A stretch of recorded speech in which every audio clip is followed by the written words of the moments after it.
বৃহস্পতিবার রাত ৮টা-৯টার দিকে আমরা ১২ জন টিম মিলে রওনা দিলাম সিলেটের উদ্দেশ্যে। আমাদের বাহনটি ১২ সিটের মাইক্রো বাস। পুরো যাতায়াত খরচ ২,০০০ টাকার মধ্যে, একেবারেই বাজেট ট্রিপ।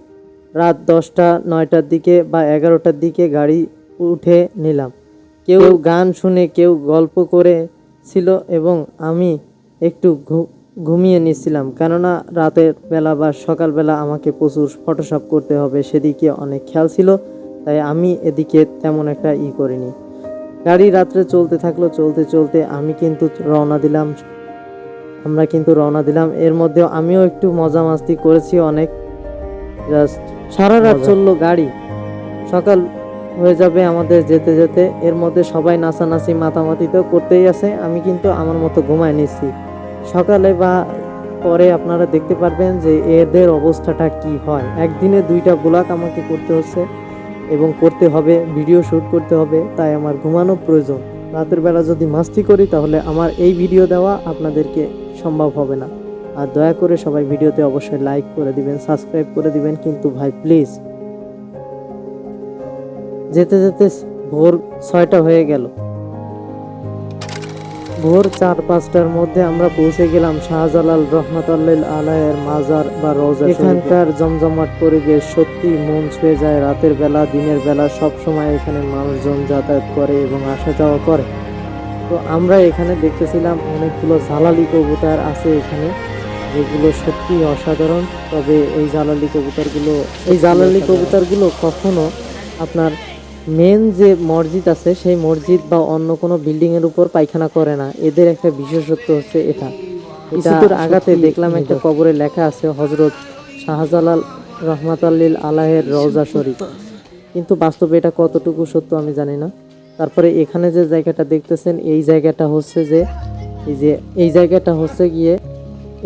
হচ্ছে হযরত শাহজালাল রহমাতুল্লাহ আলাইহি যখন গোসল করতেন সেই গোসলের জায়গা। তবে এই যে হাউসটা দেখতে পাচ্ছেন, এই যে গর্ত, এই হাউসটা কিন্তু না। এই হাউসটা কিসের জন্য আমি ঠিক জানি না। তবে উপরে ওই সমস্ত জায়গা দেখার জন্য আবার জুতা খোলার জন্য আবার টাকা চাচ্ছিল না। আমি যেহেতু কেডস পরা আর খোলারও ইচ্ছা নেই, তাই আমি গেলাম না ওখানে। আর আসলে ওইখানে আসলে তারা কেউ নেই, আর গিয়েও লাভ নেই, সবই ব্যবসা। এখানে অনেকে গাঁজা খায়, সেই রুম। এখানে অনেক পাগল ছাগল থাকে, তো গাঁজা খায় অনেকে বেশি। তবে সবথেকে বড় দুঃখজনক বিষয় হচ্ছে, সত্যি বলতে আমাদের মুসলিমদেরকে আজাদ করছিল। ইনি না থাকলে সুদূর ইয়েমেন থেকে এসে ইনি আমাদেরকে রক্ষা করেন এবং গৌর গোবিন্দ যে রাজা ছিল সেই রাজা কিন্তু গরুর গোশ খাইতে দিত না আমাদেরকে, এখনকার বিজেপি সরকারের মতো। তো এই গরুর গোশ খাইতে দিত না এবং মুসলমানদেরকে অত্যাচার করত, যার কারণে তাদেরকে কিন্তু হত্যা করে এবং আমাদেরকে মুসলমানদেরকে স্বাধীন করে। এরপর আমরা সেই গজাল মাছ কিন্তু সকালবেলা ঠিকই দেখতে পেলাম এবং গজাল মাছগুলো সত্যি অনেক সুন্দর এবং বড় বড় গজাল মাছ। সত্যি ভাবা যায় না, আসলে অসাধারণ এই গজাল মাছগুলো দেখতে, অনেক বড়। আর এখানে যে এই পুকুরটা কিন্তু একটা বিশাল বড় দিঘি ছিল, বাট এই দিঘিটা অনেক জায়গার দাম এখন যেহেতু বেড়ে গেছে, তাই এগুলো কিন্তু এখন আর সেইভাবে হয় না। তো আপনারা যদি এখানে আসেন গজাল মাছ দেখবেন, কিন্তু হ্যাঁ, এই গজাল মাছ কিন্তু খাওয়া যায় না বা কেউ খায় না বা ধরেও না। তো ভোরবেলা গেছি আমরা, আমাদের উদ্দেশ্য অনেক দূর, আমাদেরকে সারাদিন ঘুরতে হবে, এখনও জাফলং আছে। তো এই যে কবুতরগুলো, এই কবুতরগুলোর ব্যাপারে একটু বিস্তারিত বলি। এই কবুতরগুলো কিন্তু জালালি কবুতর সবগুলো না। জালালি কবুতর হচ্ছে ওই যে কিছু কিছু কালো কালো কবুতর দেখতেছেন, এগুলো হচ্ছে মূলত জালালি কবুতর।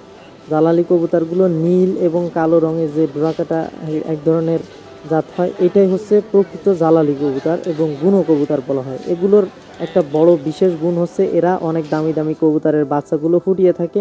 অনেক ভালো প্রফেশনাল কবুতরবাজ যারা আছে তারা কিন্তু এগুলো করে। আমার বাবাও এটা করে, যে এই কবুতরগুলোর দাম অনেক বেশি। এই যে কালো কালো যে কবুতরগুলো দেখতেছেন, এগুলোই মূলত হচ্ছে জালালি কবুতর, যেগুলো ঝুটি নেই, পায়ে কোনো লোম নেই। এদের বাচ্চা মানুষ করার দক্ষতা অনেক ভালো এবং ওরা অনেক দামি দামি এক্সপেন্সিভ কবুতরগুলো বাচ্চা লালন পালন করার জন্য একদম উপরে যে জায়গাটা দেখতে পাচ্ছেন, মানুষ উঠতেছে নামতেছে, এইটাই হচ্ছে মূলত শাহজালাল রহমাতুল্লাহ আলাইয়ের রওজা শরীফ। এইখানে যাওয়ার জন্যে অনেক পাগল দেখতেছিলাম, ভণ্ড মানুষ ঘোরাঘুরি করতেছিল। তারপর আমরা তাড়াহুড়ো করে আবার আমাদের খিদা লাগছিল, সকালবেলা নাস্তা করে নিলাম খিচুড়ি আর ডিম ভাজি, যেটা বাঙালির সকালের নাস্তা, দৈনন্দিন নাস্তা বলতে পারেন পথচারী মানুষের। তো আমরাও কিন্তু এটা খেয়ে আমাদের সকালের নাস্তা সেরে নিলাম। তো সবাই কিন্তু খিচুড়িটা কিন্তু আসলেই অসাধারণ ছিল, সবাই তৃপ্তি করে খাচ্ছিল। তো আমাদের আরও বাজেট আছে, আরও অনেক জায়গায় ঘুরতে হবে। তো রওনা দিলাম হযরত শাহপরানের মাজারে।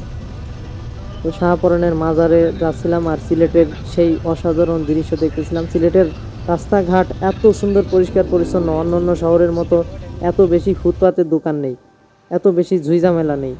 ঠিক আছে, অসাধারণ অসাধারণ পরিষ্কার পরিচ্ছন্ন 8-10টা শহরের মতো। এটা হচ্ছে সেনানিবাস, সিলেট সেনানিবাস। অসাধারণ এবং অসাধারণ পরিষ্কার পরিচ্ছন্ন, যেখানে ঢাকা শহর কিন্তু অনেক নোংরা এবং বাজে পরিবেশের ভিতরে থাকে।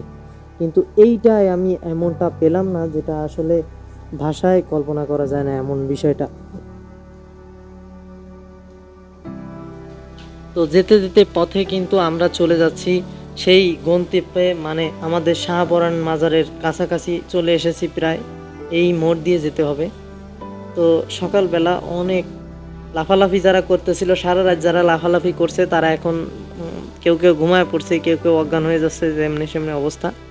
তো আরেকটা কথা বলি, আপনারা যদি এইভাবে টিম নিয়ে যান একসাথে, তাহলে আপনাদের খরচটা অনেক বেশি কমে যাবে।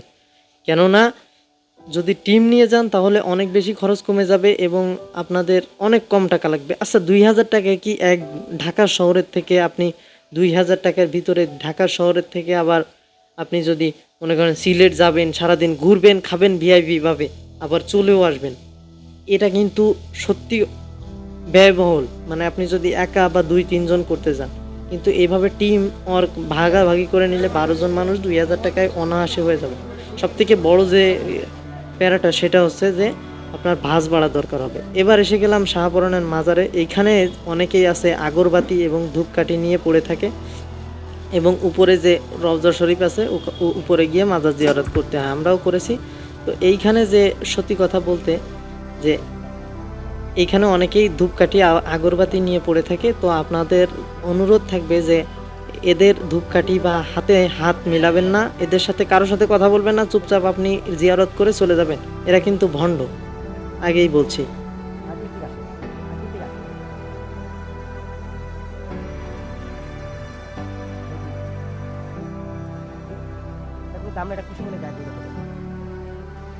এরপর আমরা চলে যাচ্ছি জাফলং। জাফলংয়ের গন্তব্যে আমরা অতিরিক্ত চলে যাব, আমাদের অনেক ফটোশপ করতে হবে এবং পার্ট 2-তে মানে অন্য ভিডিওতে আপনাদেরকে দেখাতে হবে। কেননা এই ভিডিওতে যদি সবকিছু দেখাতে যায় তাহলে ভিডিও অনেক বেশি লম্বা হয়ে যাবে। শেষ পর্যন্ত সবাই ভালো থাকবেন এবং সুস্থ থাকবেন। আল্লাহ হাফেজ, আসসালামু আলাইকুম।